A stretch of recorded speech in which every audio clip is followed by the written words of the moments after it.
in that particular cases, they said that even though there's all the objective evidence in the world to contradict what the sheriff said, the sheriff claimed he felt that the young black man was reaching for his gun, and because he was reaching for his gun allegedly, he felt in fear of his life. And anytime a police officer say they feel in fear of their life, that's the magic word. All they got to do is say the F word.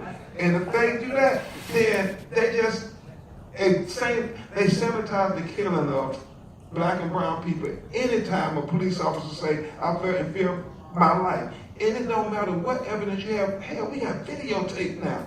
But as long as the police officer say, Terrence Crutcher, we were in Tulsa, Oklahoma, he walking away in broad daylight with his hands up. The white policewoman shoot him. She got 2 officers with her, a helicopter overhead, and she said she felt, y'all saw the video. Yep. I mean, it was on video. And she said, I felt in fear of my life. And that was it. Everybody say, well, hey, if she says she's in fear of her life with a big black man, then the killing is justified. They said that in 1945, it has been made precedents again in Graham v. Connor, also in Kentucky.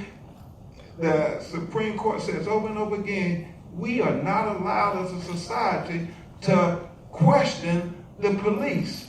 And that's problematic. So when we talk about fighting in the courtroom, this is a social justice initiative. It won't be one solely in the courtroom, because the courtroom is the people who are perpetuating the discrimination. If it's going to change, it's going to be because people in our community make sure that our children are going to be more intelligent than their oppressors. It's as simple as that. We got to be smarter than them. We're never going to stop the prison industrial complex. We're never going to stop this killing of our children. We're never going to stop this taking our voting away unless we educate ourselves as to the system that exists. This system of legalization of discrimination. I cannot say it over and over and over again. If you remember nothing else I say today, remember that there's a system of legalization of discrimination in America that we must overcome if we're to ever have a chance of giving our children the equal rights to the American dream that the Constitution says.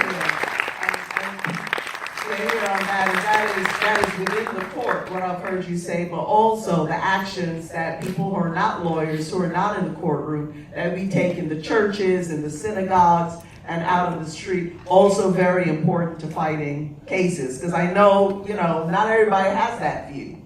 I think everybody can do something. Yeah. I think Susan Burton is probably one of the best examples I've seen. You're never going to change it within the system. You figure out what you can do. And everybody can do something. Martin Luther King said that we, as moral-minded people, have a moral obligation to do something and oppose injustice when we see it.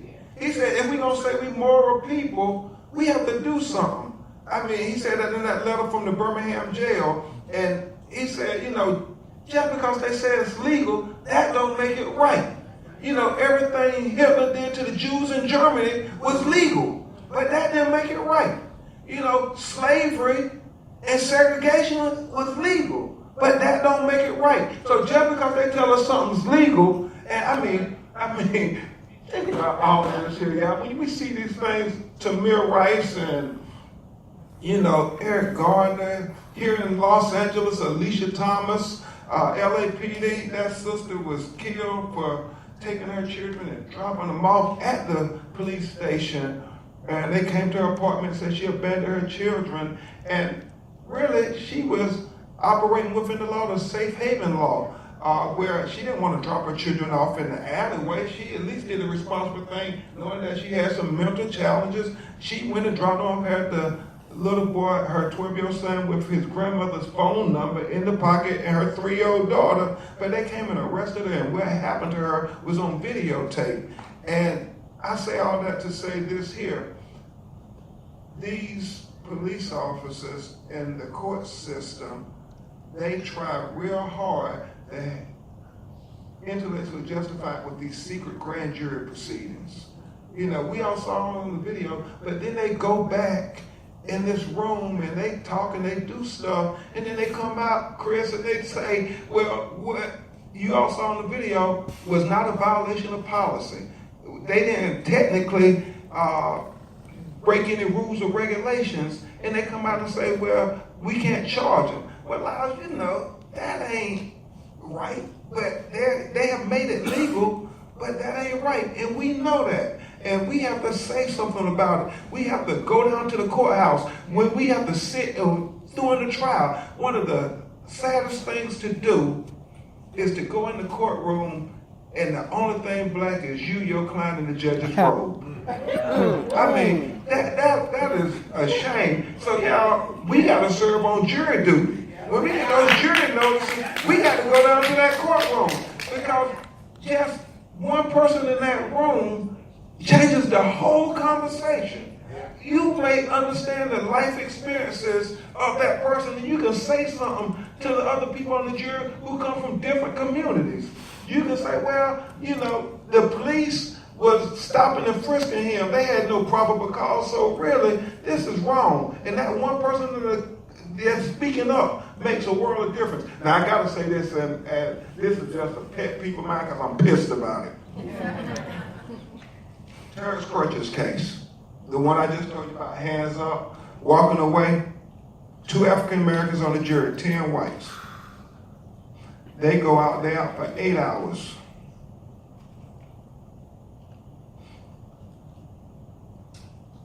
They come back, they return the verdict, they say not guilty. People pissed, people upset, protests in the street.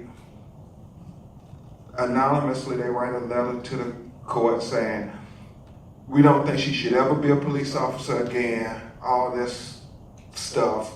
But then 2 days later, one of the black people on the jury says that, well, we were tired, we were hungry, and it's just, we didn't know how long it was going to take, so we just gave in. Wow. Now, just oppose that. Outrageous. Just oppose that with 2 months earlier, they were trying a white police officer who was off duty in Tulsa, Oklahoma, and shot this 18-year-old black boy who was dating his 16-year-old daughter.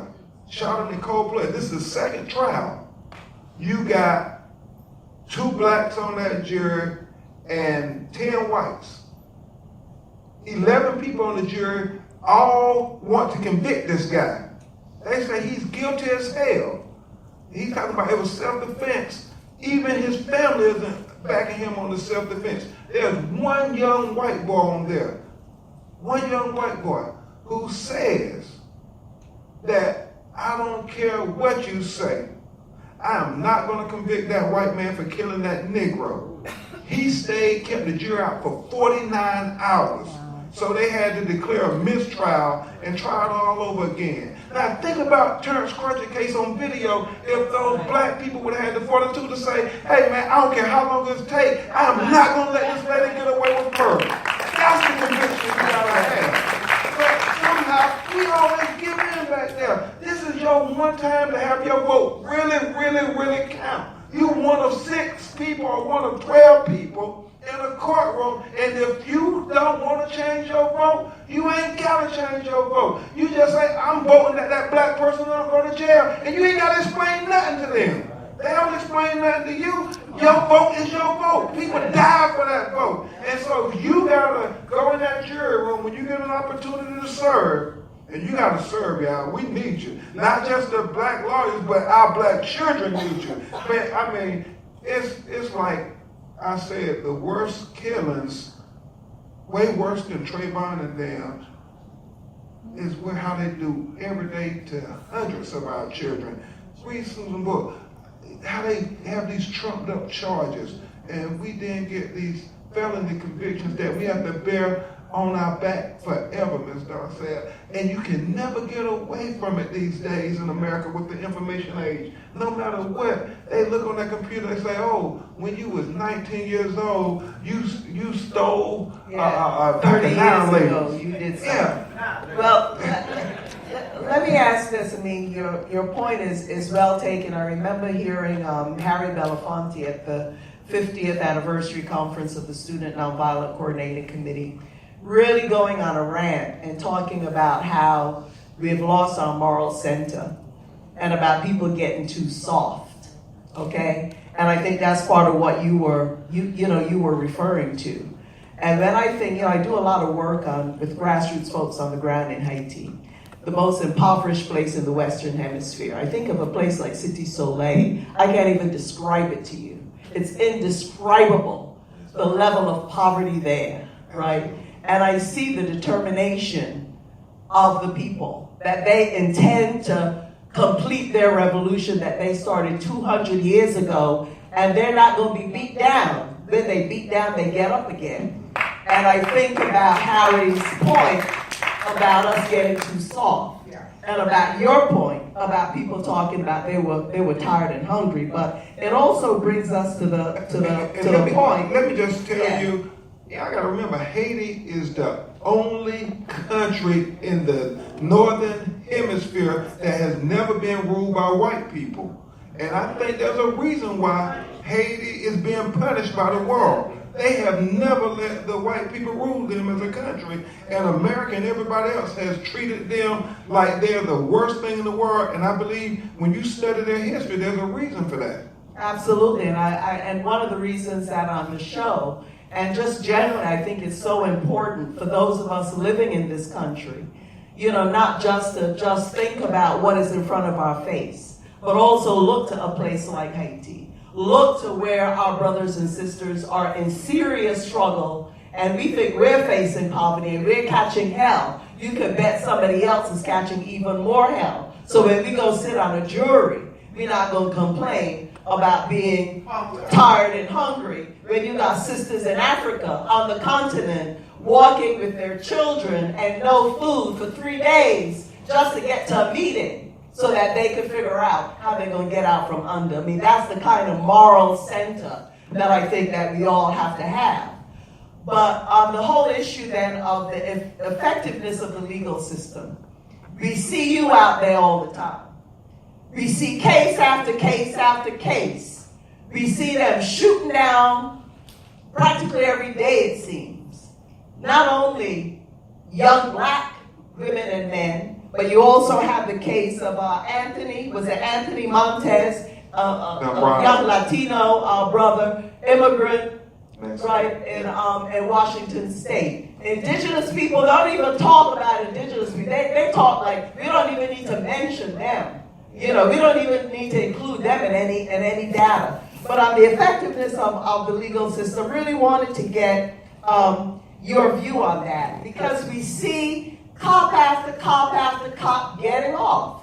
And that a lot of times we're in a situation where we say, okay, we want the Department of Justice to come and investigate. And this was when Obama was in there. This wasn't even when Jefferson, the racist Sessions, is in there. And Trump and his boys in the White House. And a lot of us are in this, we're in this situation now, dealing with the serial murders of black women in South LA that went on for decades. By the way, I just found out a few weeks ago that in the same period of time there were 500 black women whose bodies were found, okay? So this is not a finished story. I'm not saying all of them were victims of serial murders, likely about 200, but still that's a lot. And we're in a situation now where we're like, well, do we say we want an investigation by the Department of Justice into LAPD that allowed this crap to happen? Because where's that going to take us right now? It's just a serious question that I know you thought about, and all of us here are thinking about if we're involved in some kind of movement. You know what I mean? Like, what do we do? I think the solution is never going to come from the government, because they're going to continue to try to maintain the status quo. They're going to try to continue to elevate law enforcement officers because they keep the status quo, and they're going to always elevate these precedents, these laws that were passed back in the 1700s and 1800s that forms precedents. And it's kind of like it's a vicious game when you think about it, this precedence. Everything in the court, they teach us all in law school.